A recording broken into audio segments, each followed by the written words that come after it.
Ang mga aralin sa video na ito ay una, talasalitaan, kahulugan ng mga piling salita na ginamit sa dula. Ikalawa, salaysay ng mga pangyayari ng dula mula sa ating bansa na pinamagatang ito pala ang inyo. Ikatlo, pahiwatig at mensahe ng dula sa mga mambabasa.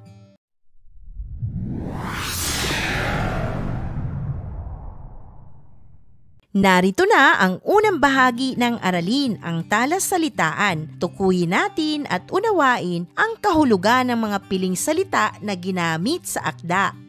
Unang bilang, batalan, karugtong ng kusina, balkon sa likod. Karaniwang likha ito sa pawid, kahoy o kawayan. Madalas na makakita tayo nito sa mga probinsya. Ikalawa, bangko, lumang estilo na upuan. Karaniwang yari sa mahabang kahoy na walang sandalan ang likod. Ngunit, depende kung saang probinsya dito sa ating bansa. Ikatlo, almirol, gawgaw o laundry starch. Karaniwang ginagamit itong pampatigas ng damit. Ikaapat, kurbata, necktie sa English, bahagi ng kasuotan ng mga lalaki lalo na sa mga kanluranin. Sumisimbolo sa propesyonal na hanap buhay. Ikalima, biyudo, namatayan ng asawang babae. Ikaanim, kapusukan, bugso ng damdamin o kawalang ingat. Ikapito, kakisigan, malakas at matapang, maayos na pangangatawan. Ikawalo, kamisa dentro, damit panloob at panlalaki. Ikasyam, maralita, estado ng buhay na mahirap. Ikasampo, lupasay, lumupagi, bumulagta, sumalampak. Sa ating pagpapatuloy, dumako na tayo sa ikalawang bahagi ng aralin. Basahin natin at unawain ang dulang isinulat ni Federico B. Sebastian na pinamagatang ito pala ang inyo. Narito ang mga tauhan ng dula. Una, Clarita, isang babaeng taga Maynila, makabago, may mga 25 taong gulang, may kaya sa buhay. Ikalawa, Alberto, isang biyudo, 40 taong gulang. Taglay pa rin ang kakisigan ng isang bagong tao. Ikatlo, Aling Isyang, tiya ni Alberto, mga 57 gulang, puti na ang buhok, may kapusukan ang ugali. Ikaapat, 4 na anak ni Alberto sa unang asawa. Unang tagpo, sa labas ng pambungad na tabing, si Alberto at si Clarita ay naglalakad na patungo sa bahay ni na Alberto. Bit-bit ng lalaki ang malaking maleta de biyahe. Nakakamisa dentro ng puti si Alberto. May kurbatang gaya ng karaniwang kawani sa Maynila. Si Clarita naman ay nakasuot ng pambiyahe. May talukbong sa ulot mukha. Ang babae nakahawak sa bisig ng lalaki. Sabik na sabik akong makarating sa bahay, Bert. Siya nga ba? Oo, mahal ko. At ang simoy ng hangin dito sa lalawigan ay waring nakaaakit sa akin. Ako marahil ay tataba rito at bibigat ang aking timbang. Labis akong naliligayahan kung makikita kong ikaw ay nasisiyahan sa amin. Sa atin ang sabihin mo. Hindi ba ang sabi mo'y sa ating dalawa ang bahay na iyon? Oo nga, sa ating dalawa. Sa ating dalawa. Bert, nais kong dumating na tayo sa ating paraiso. Sa ikalawang tagpo, sa pagpasok nila sa maralitang bahay ni na Alberto, si Clarita ay patingin-tingin sa bawat panig, magpapakita ng malaking di kasiyahan at mapapasama ang muka habang tumitingin sa paligid. Ang bahay ay iisang silid na tirahan. Ito pala ang bahay na sinasabi mo, Bert? Oo, mahal ko. Ito nga ang aming maralitang tahanan. Iiling-iling, magpapakita ng malaking kapagalan. Uupo sa isang lumang bangko at sa kanyang pag-upoy babagsak ang upuan. Mapapalupasay ang babae at masasaktan. Aray! Aray ko po! Nabali yata ang aking binti. Agad dadaluhong upang sakluluhan ang kanyang asawa. Nasaktan ka ba, mahal ko? Nasaktan? Sino ang hindi masasaktan? Bumagsak ako dahil sa upuang iyan. Ay, hindi ako masasaktan? Huwag ka nang magalit. Hihimasin ang binti ng babae. Pilit na ititindig ang asawa, ngunit galit na itutulak nito ang mga kamay ng lalaki. Hindi mo man lang sinabi sa akin bulok ang upuang ito. Naku, mahal ko. Alam mo'y matagal nang hindi ako nauwi rito. Magtitinginan ang dalawa ng matagal. Pagkatapos ay magtatawanan sila. Ito pala ang paraisong sinasabi mo sa akin? Kita pala rito mga bituin kahit araw na araw? Ang sopa pala rito sa inyo ay mahaba ano? Oo nga, at saka matigas lang ang solihiya ng aming upuan, hindi ba? Magbabago ng upo na para bang nakasakay sa kabayo. Nananariwa sa akin sa mga upuang ito ang kabayong pangarera kung may sweepstake. Wala na bang muebles kayo maliban dito? Magbabago ang anyo ng mukha. Clarita, ngayon ay dapat mong malaman ang katotohanan. Ang napangasawa mo'y isang maralita, mag-aanyong pormal din. Isang maralita, Bert? Noong dumadalaw ka sa amin sa Maynila'y hindi ka mukhang maralita. Laging malambot ang iyong kasuotan. At animoy, isa kang artista sa sine. Ano naman ang masama sa kasuotang gayon? Ibig mo bang magsuot ako ng kasuotang may almirol? Mahal kong Klaring. Sa galit na tinig, wag mo nga akong tawaging Klaring. Haven't I told you that before? Call me Clary. At umingles pa siya. Sige, klaro. Parang klaro ng hindi klaro. Clary. Clary. Clary kung iyon ang ibig mo. Bakit ba tayo'y nag-uusap ng ganito? Parang tayo'y hindi bagong kasal. Tatatlong araw pa lamang tayong mag-asawa. Hindi yata mabuting pasimula sa buhay ito. Sige na, magpalit ka na ng damit. Ikaw kasi, pagbibihisan ko. Aba, saan pa kundi rito? Wala nang iba pang silid kundi ito. Dito ka na magbihis. Wala namang taong makakakita sa iyo, kundi ako lamang. Ano bang dito magbibihis? Ang ibig mong sabihin ay, dito ako magbibihis? Baka may taong makakita sa akin ah. Alam mo, Clary, dito sa probinsya, lalo na ang mga kagaya naming mahirap, ang kwarto at salas ay iisa. Dito kami sa salas nagbibihis at dito rin kami natutulog. Dito ang receiving room, bedroom at iba pang rooms. Hindi ako makapagpapalit ng damit sa bukas na silid na ito. Maniwala ka. Maghihintay na ako ng dilim. Ikaw ang bahala. Kung sa bagay, ang gabi rito'y talagang tunay na gabi. Ano ang ibig mong sabihin na tunay na gabi? Sapagkat dito'y walang ilaw ng elektrisidad tulad sa Maynila. Sus Maria Josep, talagang hindi ako makapagpapalit ng damit sa gantong ayos. Ikaw ang bahala. Saan mo gustong magbihis? Sa Maynila na. Sa Maynila? Uuwi pa tayo ng Maynila upang magbihis ka lamang? Mahal ko, kailangang matuto kang makibagay rito sa lalawigan. Matuto kang makisayaw sa tugtog ng maralitang tulad ko na nagalog pa siya at makisayaw pala? Naku, Bert! At saka, saan tayo matutulog dito? Saan pa, darling? Kundi dito rin sa magandang silid na ito. Dito rin? Oh, saan ang ating katre? Clary, ako'y lumaki, hindi ako nakahiga sa katre. Dito sa amin, ang katre, dito'y ang sahig. Ito ang katre namin, ang katre natin.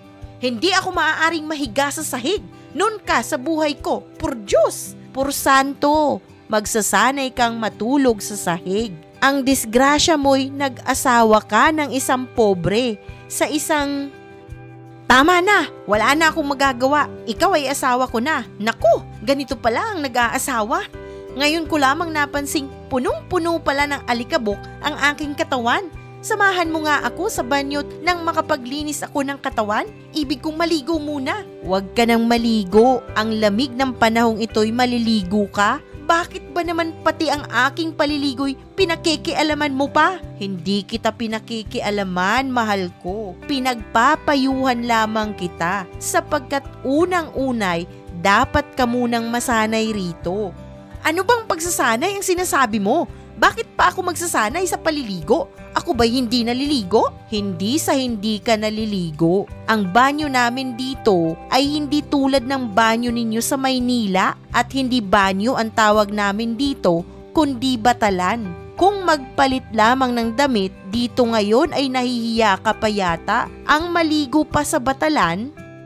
Bueno, tingnan natin ang sinasabi mong batalan. Tayo na. Ikaw na sana ang bahalang magpasensya rito sa amin. Alam mo'y, sige na, Mr. Alibay. Ang dalaway lalabas upang ipakita ni Alberto ang sinasabing batalan. Maya-maya'y babalik si Alberto sa salas. Sa sarili niya, naku, mahirap itong magkaasawa ng taga-Maynila, ng taal na taga-Maynila. Lalo na't kung mayamang tulad ni Clarita at ang lalaki pobreng-pobreng probinsyanong katulad ko. Saka, ano kaya kung malaman niyang ako'y isang dehenyong binata at may mga anak? Papasok si Claritang masamang-masama ang muka, nagpapadyak at nagpipiksi. Hindi ako maaaring maligo roon, Bert. Ni wala palang katabing-tabing ang inyong, anong tawag ninyo? Batalan. Ngayon ko lamang narinig ang tawag na iyon. Tila hindi ako makatatagal ng mahigit sa isang araw dito. Naku, Bert! Tsaka wala pala kayong gripo. Saan kumukuha ng tubig? Pasensya ka na, mahal ko. Ang tubig? Nagpapasalo kami sa poso. Mga kalahating kilometro lamang mula rito. Noong ako'y hindi naluluwas sa Maynila, ako mismo ang sumasalok. Kung maliligo kay, magpapasalok ako. Wag na! Sa Maynila na ako maliligo. Sa Maynila ka maliligo? At saka doon ka rin magbibihis? Oo. At saka saan dito ang inyong ang kasilyas? Tila wala akong nakikita dyan sa labas Ako'y totoong nahihiya sa iyo. Wala akong maidudulot sa inyong mga kaginhawahang tinatamasa mo sa iyong buhay sa Maynila. Yamot na yamot, ang itinatanong ko sa iyo'y kung saan naroroon. Wala kami. Wala! Anong wala kayo, Alberto? Ang pagsubok mo sa akin talagang sukdulan na. Paano kayo nabubuhay ng walang kasilyas? Mga buhay pa ngayon ang mga tao rito, Clary. Ang totoo'y hindi pa gaanong nararating ng sibilisasyon ang maraming nayon. At dito'y kabilang na ang amin. Ano ang inyong ginagamit na karamihan sa mga tao rito'y walang toilet? Lalo na ang mga mahirap na katulad namin. Nakikita mo ba ang mga punong iyon? Itinuturo ang mga punong natatanaw sa may pintong pasukan. Ang ibig mong sabihin ay ang mga puno ng kawayan? Oo, iyan nga. Ay ano iyon? Ang likod ng malalagong punong iyon ang siyang kasilyas ng mga tao. Magagalit ng di gayon lamang, Bert, dito mo ba ako ititira? Sumama ako sa iyo sapagkat natutuwa ako sa sabi mong tayo ay may tahanang dalawa rito. Isang tahanang tahimik na tayo'y mabubuhay sa paraiso, na tayo lamang ang magsasamang tulad ni Adan at Eva. Sa mga sandaling ito'y papasok si Aling Isyang na nanggaling sa palengke. Kasunod ang 4 na batang halos magkakasinlaki. Mapapamata na lamang si Clarita sa kanyang nakikita, magmumungot ng di gayon pa lamang. Tiya Isyang, Berto? Ang 4 na batay lalapit kay Berto, yayakapin ang kanilang ama at sabay-sabay na masisigawan ng tatay. Si Alberto naman ay mapapatingin kay Clarita. Halatang halata ang malaking kahihiyan. Tiya Isyang, siya ang aking asawa. Clary, siya ang aking tiya. At ang mga batang ito ay aking... Iyong mga anak? Bert, hindi ka nagsabi sa akin ng buong katotohanan. Ngayon di uuwi ako sa amin sa Maynila. Dooy may banyo, may bihisan, may kasilyas at walang batang gugulo sa akin. Hahabulin si Clarita ng buong pagsamo. Hindi ka makaaalis nang hindi mo ako kasama.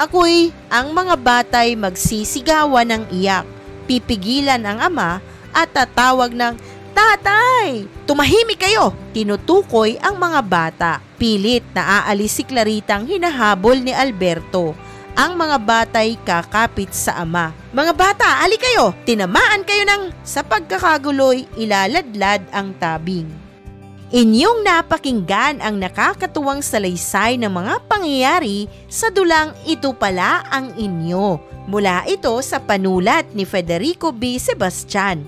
Dumako tayo sa huling bahagi ng aralin. Alamin natin at unawain ano nga ba ang mensahe ng dula sa mga mambabasa. Una, ano nga ba ang mahalagang mensahe ng dulang Ito Pala Ang Inyo sa mga kabataan? Narito ang maaari mong maging gabay na sagot. Nais na ipabatid ng may akda sa mga kabataan na bago pahintulutan ang isang tao na maging bahagi ng ating buhay, ay marapat na kilalanin muna itong mabuti. Pag-isipan at huwag padalos-dalos. Ang pag-aasawa, ika nga, ay hindi parang kaning mainit na kapag napaso ay iluluwa mo na lamang. Huwag din tayong magbigay ng dahilan na isipin ng taong napupusuan natin na tayo ay may marangyang katayuan at kalagayan sa buhay upang magustuhan lang. Maging totoo sa sarili sapagkat ang tunay na pag-ibig ay hindi nasusukat sa anumang yaman kundi sa pagiging matapat at tunay na intensyon sa isang tao na siya ay iyong pakaiibigin hanggang paman.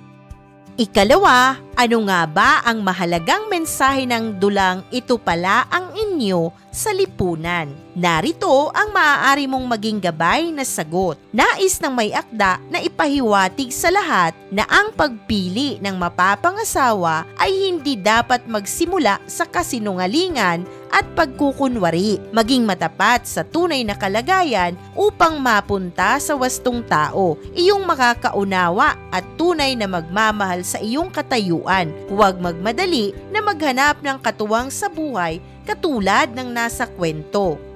Sa halip, ilaan ang oras sa pangangalaga sa mga anak nang sa gayon ay handa ka muli na pumasok sa isa pang relasyon na batid nating may kaakibat na responsibilidad. Unahing ayusin ang sarili bago umibig muli. Ito ay upang maging handa ka sa mga pagsubok na maaari mong kaharapin kung sakali man. Ikatlo, ano nga ba ang mahalagang mensahe ng dula sa pamunuan ng bansa? Narito ang maaari mong maging gabay na sagot. Sa anumang kalagayan ng bawat pamilya dito sa ating bansa, karaniwan ang mga anak ang naiipit sa anumang uri ng kalagayan o di kaya tatamasa sa anumang karangyang mayroon ang magulang. Kapag ang magulang ay hindi naging mabuti ang hangarin sa kanilang mga anak, magiging problema din kalauna ng buong pamahalaan. Sa kwento, ipinapahiwatig nito na may malaking magagawa ang bansa sa mga pamilyang nagkaroon ng katulad na kalagayan. Maaaring magkaroon ng rehabilitation drive upang magkaroon ng ideya ang sinumang nahihirapan sa pangangalaga dahil namatay na ang kapareha sa buhay. Oryentasyon at suportang emosyonal at moral upang higit nilang mahalin ang bawat isa at magkaroon ng pagtutulungan sa halip na maghanap ng panibagong responsibilidad na walang katiyakan kung pag-ibig din ba ang hatid sa mga anak na mayroon na ang isang tao. Ang simpleng pakikipag-ugnayan o counseling ay may malaki nang maitutulong sa sinumang namatayan. Isang mahalagang aralin muli ang iyong napanood. Maraming salamat sa panonood sa channel na Aralin sa Filipino. Huwag mag-atubiling mag-comment ng inyong tanong, suggestions o paglilinaw ukol sa aralin. Munting kahilingan sa iyong kaibigan, paki-like, share and subscribe para updated ka sa mga susunod pang bagong video ng Aralin mo sa Filipino.